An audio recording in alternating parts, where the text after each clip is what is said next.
Well, as it turned out, in 1980, when I was about 21 years old, I wasn't quite ready to come out of the closet yet, but my mom was. So she yanked me out of there.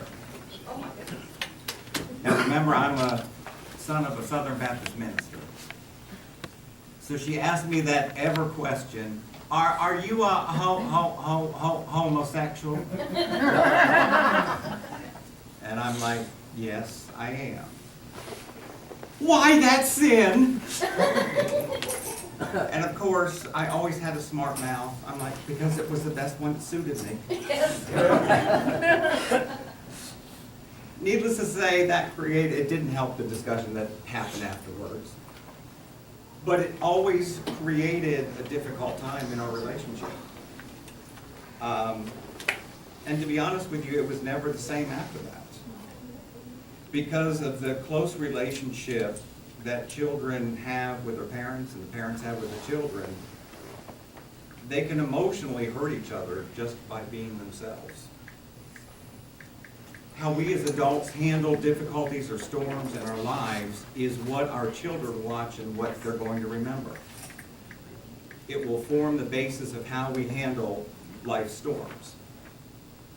The parenting life is never plain sailing. It is rarely a smooth ride. It is a roller coaster journey, a journey of ups and downs. Sometimes it becomes very stormy and our faith fails, and the Lord seems to be sleeping. But we're tempted to ask, does he really care? Sometimes life can be very fearful, and we feel like the storm will swallow us up. We are overwhelmed, we feel besieged, consumed, crushed, and beaten. Storms are never easy and can be very frightening. Many of the disciples, when they went out on this boat, were fishermen. They knew the different weather patterns that were going on. So why, if they knew the storm was coming, did they take the boat out?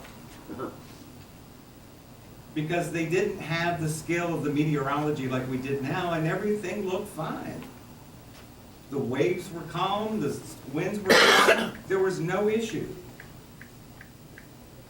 But then, all of a sudden, the storm came apparently out of nowhere. The original word used as translated in the storm indicates there was something different about this storm. The Greek term indicates no ordinary wind, not even a strong wind or gale force wind. It actually refers to a whirlwind. A wind with violent and furious gusts accompanied by floods or rain and throwing everything topsy-turvy. There was no way these disciples, with their limited resources, could have foretold the coming of this type of storm. That's life. Life can be just as fine, everything seems sunny and clear, and we're progressing nicely when suddenly a raging storm descends upon us. And that storm can simply be channeled by a simple phone call that comes in. That storm that might threaten everything you hold dear, your home, your family, and your marriage. That storm may come as a bolt out of the blue without warning, without mercy, without respect to you or your goals or what you're doing. The storm is a crisis of life. Any crisis, call it what you will, it's a crisis. And when you're in it, there seems to be no way out of it. There's certainly no immunity from the storms just simply because we're parents or we're Christians. If we belong to the Lord, trouble and testing are inevitable. The world is a world of trouble and hardship, as we well know, and hurting and suffering, and we are not going to escape it. Yet man is born into trouble as the sparks fly upward, in Job 5:7. These sinking disciples were in trouble. They were bailing water as fast as they could, but their boat was filling up. They were staring death in the face, and all the while, where was Jesus? Sleeping in the front of the boat. Now, I don't know how physically tired a person has to be in the middle of all this chaos and just be sitting there sleeping in the front. He did not have some fairy tale thing of fairy dust going over him to put him to sleep. He was just physically tired.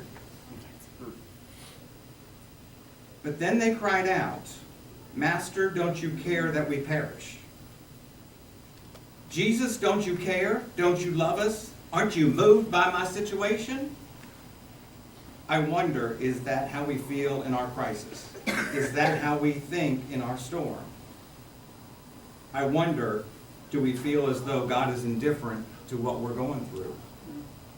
Ignorant of our need, or uncaring in our crisis? The storm is a crisis for saints. Mark makes an interesting observation in verse 36 when he says, "And there were also other little ships." But Jesus wasn't in those ships. People who don't know Jesus have storms too. They have problems, they have heartaches and hurts and difficulties, and sometimes we think we'd be better off in their boat. The grass looks greener. But the other boats were experiencing the same storm. The difference was Jesus was in their boat. With Jesus in the vessel, we can smile at the storm. I'd rather be in the storm with him than be in the storm without him. And that's where many of us are today. Their hearts are about to explode with anguish. Their spirits are about to be crushed under a burden. Their lives are in tatters. Their minds are in fear, and Christ is not in their boat. My storms may be furious at times, but I'd rather ride the storm with Jesus than face the storm without him. But we see how Jesus responds to this. Think about the scene. The wind is raging. The waves are pounding. They're coming over the boat. The disciples are crying out. And as we in Florida know very well, the crack of the thunder and the brilliant light of the lightning. And again, Jesus is asleep.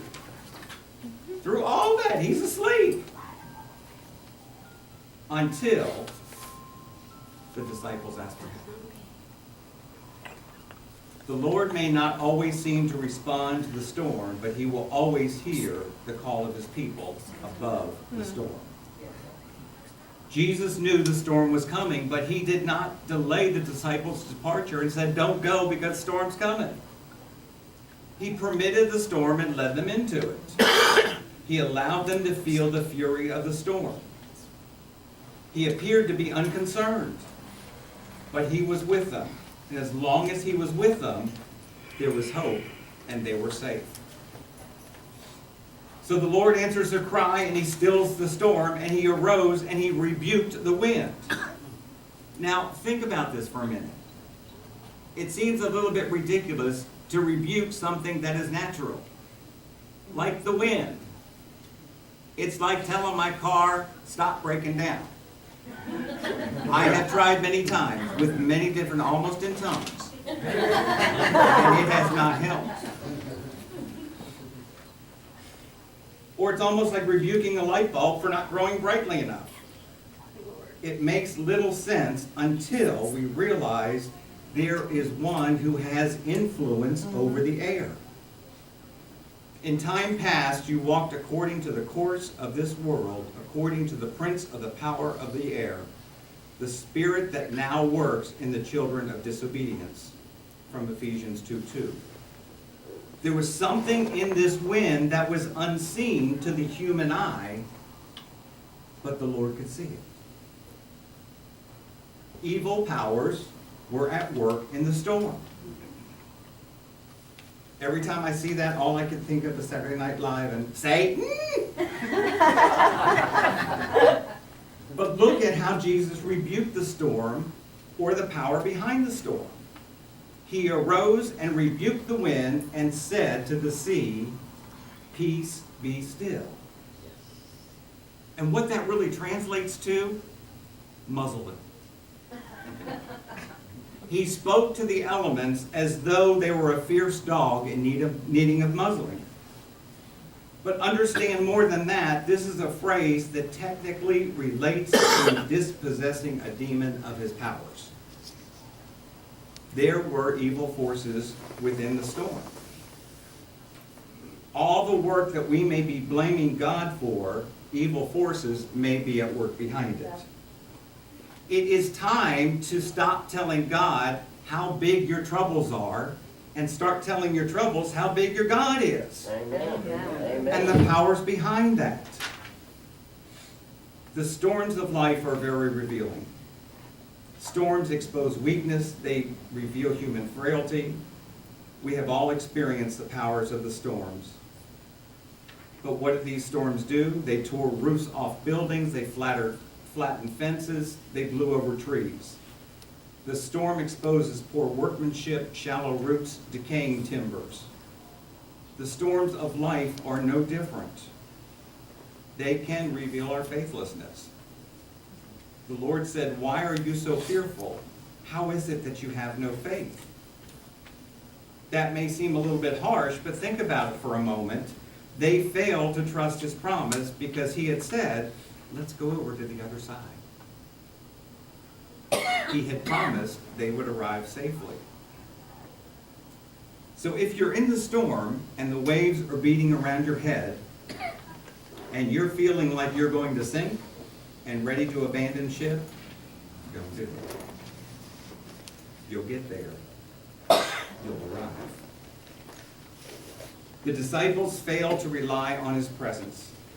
He was there with them all the time, just like he is with us. Yes. He has promised, "I will never leave you nor forsake you." They failed to take account of his power. Could he not perform a miracle? Let me ask you a question. Is God able to handle your storm? Do you really feel your circumstances are too big for him? That he is as overwhelmed by it all as we are? Not a bit of it. He can just say, "Peace, be still," and the storm is past. In 1873, a fine Christian lawyer by Horatio Spafford waved goodbye to his wife and 4 daughters as they left the shores of America to visit relatives in Europe.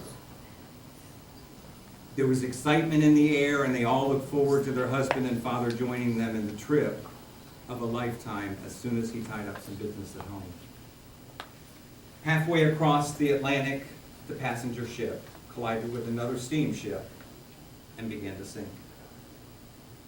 The mother prayed with her daughters as they feared for their lives. This was the last time she was to see them on earth, because all 4 of them drowned. Miss Spafford was rescued and brought safely to the shore in Britain. She went to the local post office where she wired her husband a telegram, which carried the terse but telling message, "Saved alone." At that time, the great American evangelist D.L. Moody and his song leader Ira Sankey were conducting a gospel campaign in Scotland. They were personal friends of the Spaffords, and so they traveled to London to meet with and console with the grieving mother. Not knowing her state, they were naturally apprehensive about how they would find her, but to their surprise, Mrs. Spafford was in good spirits. She was strong in faith, and though her heart was broken, she said through the tears, "It is well, the will of God be done." Here was a mother and a father in the storm. 3 years later, his heart still hurting, Horatio Spafford sat down and wrote in the memory of his children, "When peace like a river attendeth my way, when sorrows like sea billows roll, whatever my lot, thou hast taught me to say, it is well with my soul."